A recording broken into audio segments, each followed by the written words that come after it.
snake man here. Diamond pythons. We've got lots of these, but they're looking a bit overfed. This one, we'll give him a feed. I think he's the only one in the house he's going to be eating tonight because the rest of them are way overfed. Lovely snakes. Get them in New South Wales, those sorts of places. Cut a long story short, here we go. Come on, eat. Hey, not me. Mouse. Right. There we go. They don't muck around, do they? Beautiful animal. This one here, pretty standard for like Central Coast, New South Wales sort of colour. It almost passes off as Newcastle, but in fact, who knows where it's from? It's a captive bred animal, probably a few generations old. They are lovely snakes, diamond pythons. They are very popular in our reptile shows here in Victoria because in Melbourne in particular people don't see them in the wild and they think they're a particularly nice looking snake. This guy here is about a year old, year and a half, thereabouts. It's fairly decent size. It's 4.5, 5, 6 foot. Let me get my numbers right. Let's go for 5 and a bit foot. Anyway, cut a long story short, I do have both sexes, boys and girls, and I don't have a clue which is which. I haven't got that close to had time to look at them. We get very busy. We use them in our hands-on reptile shows. Our company, Snake Busters, are the only hands-on reptiles here in Australia who let people hold the animals. It's quite amazing. A few years ago, a bunch of newly licensed displayers entered the market and they launched a war against us, basically to steal our customers, and they've had quite a degree of success actually. Having said that, we gain the customers as fast as we lose them because they try these others and don't like them. We're the hands-on people. We let people hold the animals, the others are hands-off. So when our existing customers experiment with these others, invariably they find it inferior in their shows, and not necessarily the following year, but after a couple of years they do tend to come back. Usually what happens is they might not bother looking at them, they just think, oh yeah, all reptiles are the same. And then a couple of years later, as the crowds drop off, they start doing the forensics and working out why they're losing crowds, and invariably it becomes this: people like hands-on reptile shows. Well, I should say most people like hands-on reptile shows. Those who like hands-off are in the minority, and that's why more people like Snake Busters than any other reptile show in Australia, because we let the kids hold the animals. Now, I have to say this snake is making an absolute dog's breakfast of this rodent. It's eating it back first. As you can see, even the intestines are hanging out, but that's because I pulled the arms and legs off it to use them for other purposes. Pythons are not necessarily noted for their intelligence.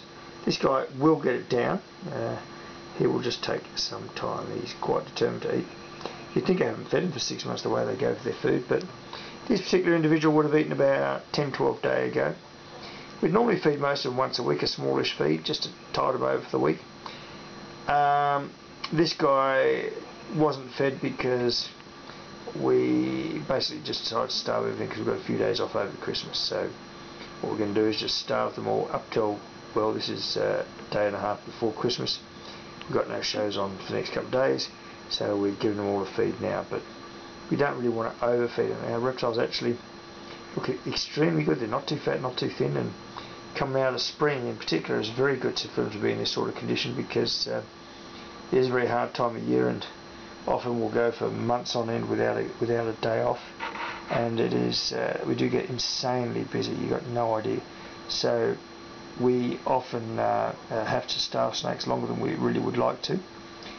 Fortunately, we do have quite a few, so especially on our quieter periods where we might only have 1 or 2 bookings a day, we can actually sack the thinner reptiles and feed them so that they don't lose too much condition. It's just, I suppose you call it, rotating animals. They don't get worn out during shows, it's just everything must eat eventually, and we have the problem here in that when a snake has eaten, they generally have to sit around and let the food digest properly. It takes a bit of time. This guy is rooting around on this. He's trying to eat at rear end first, and he hasn't got a good, he or she hasn't got a particularly good grip on the position here. He's just starting to make his way around the tail now. Normally about 4.5 minutes it would have got the mouse down, or in this case a wiener rat, within about 4.5 minutes normally, as in basically get the main body past the throat, so to speak, or the back of the mouth.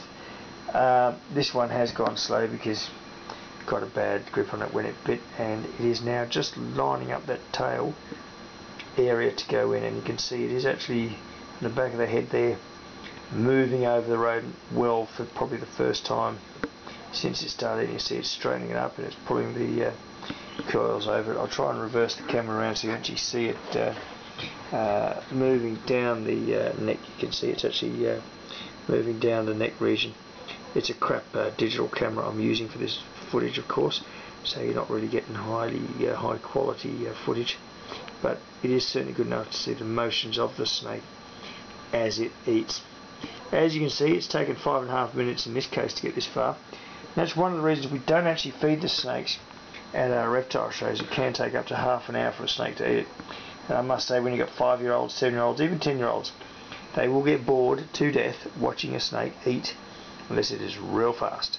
And that's why we do other stuff that is fast and furious and fun. And I've got to say, the one thing that most kids think is the most fun of all is actually holding the animals. And that's why at our parties, Snake Busters alone are to hold the animals company. We let the kids handle the reptiles so they can feel what they're about, how they feel, how they move, and actually get to like them. Now, this particular snake would like another one, and guess what?